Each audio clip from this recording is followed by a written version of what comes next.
And we can get started on the other side. Now, the front is a different story.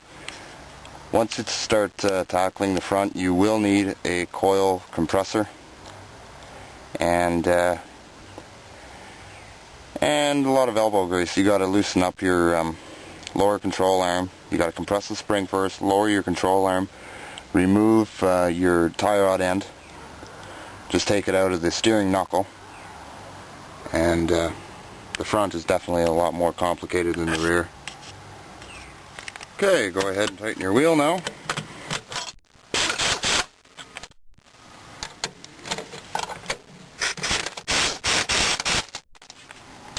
Kind of hard to do with one hand, but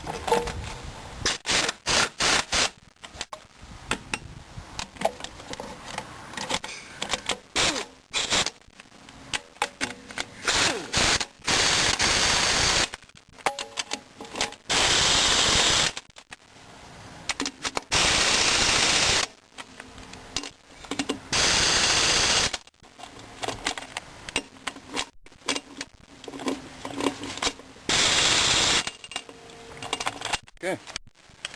Now, you can take your jack stand out.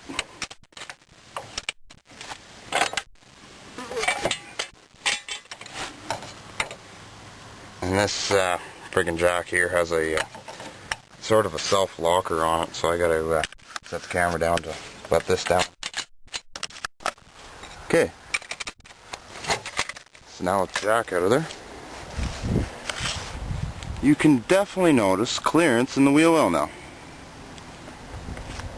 We come over to this side, which I haven't replaced yet. You can definitely tell something's worn.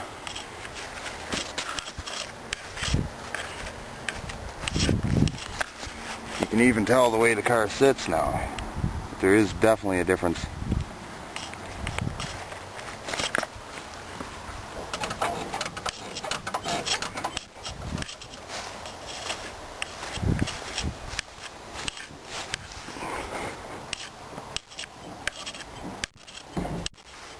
Big difference. So yeah, that's basically sums it up right there, everybody. Like, don't get me wrong, just because in this video it kind of looks like it was made easy, it really isn't. You'll notice that the back is a lot easier than the front, but you're gonna have problems either way. Now, a lot of you may think, geez, you know what, why would you do this on the grass? Well, I really had no choice. For some reason my Buick wouldn't start, the battery was dead, I guess from sitting so long. So, and I really don't like kneeling down in a friggin' cold gravel driveway, so I decided to do it in the cold, damp grass. It's a little more comfortable. But yeah. You take a look at the front now. Kind of give you a vague idea of what needs to be done. There's your coil spring there, and there's your tie rod end.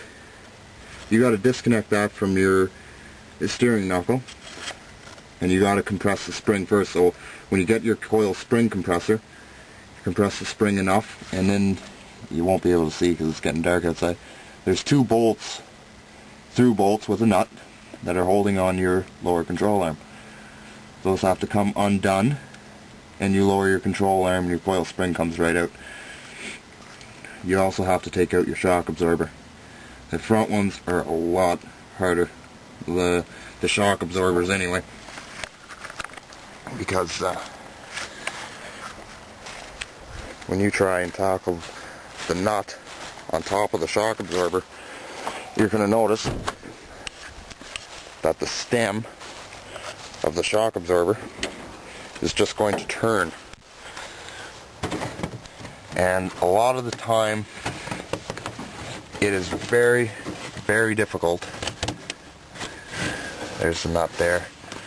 It is very, very difficult to even get a long, deep socket in there to begin with.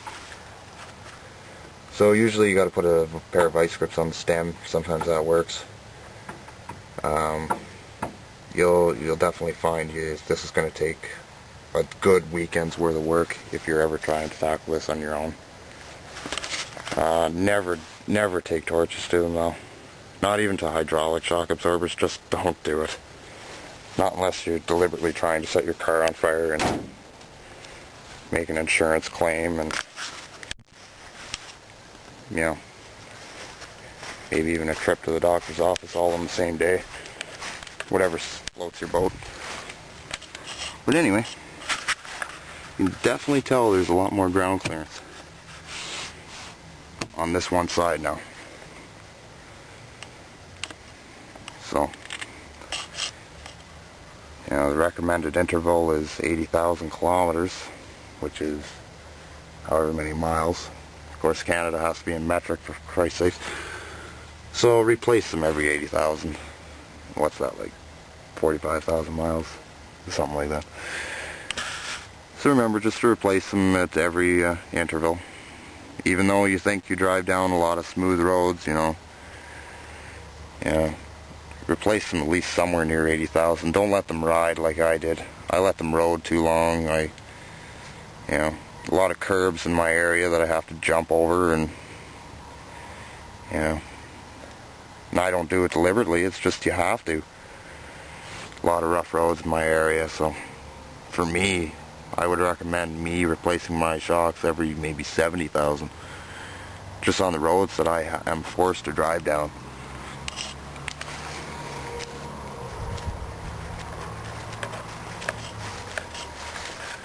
Definitely notice difference there. So now when you're doing a whole complete suspension system on a car, like a Chevy Caprice or an Oldsmobile Delta 88 or whatever, be prepared to spend at least $100 on the shock absorbers and at least $250 on the coil springs. Now if you get somebody to do this at a garage, expect to pay at least $500 for a whole complete walk around of the car. That concludes it. Have a nice evening, everybody.